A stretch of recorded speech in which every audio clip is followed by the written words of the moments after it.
Hi, I'm Samantha Rowan, and I'm working on a series of books called Living Little Women. Living Little Women is a series of books that are a coming-of-age novel about a girl named Sarah Conrad who grows up guided by the values in Little Women. A friend of mine thought it would be interesting to hear about the three most recent books that I read and why I like them. This book is a dystopian love story. I really liked it, mainly because I thought the writing was very smooth and vivid. I also like dystopian novels in which the narrator learns a lot about herself and the world, and because there's a lot of good poetry that the narrator uses to kind of express the story and get it across to people. The Lion, the Witch, and the Wardrobe has always been one of my favorite books. I first read it when I was probably 7 or 8 years old, and I picked it up again to read it to my son.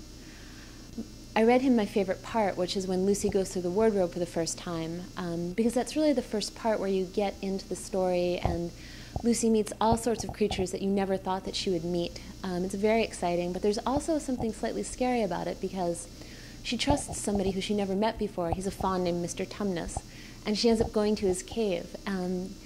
It's very interesting because there's the chance that something terrible could happen, and then it seems like everything's going to turn out right for Lucy and Mr. Tumnus, but things don't end so well initially, although everything's okay in the end. There's great foreshadowing, there's great use of language.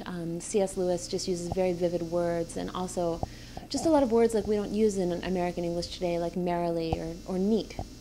I really enjoy it. I could die happy if I could write dialogue the way Ernest Hemingway does in this book. My favorite parts are when he brings together two old friends.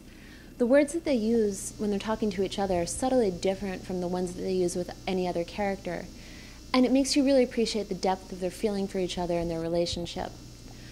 But for me, in this book in particular, Hemingway's real strength is in the way in which he sculpts regret. It's everywhere, and even the happy scenes are tinged with double meanings.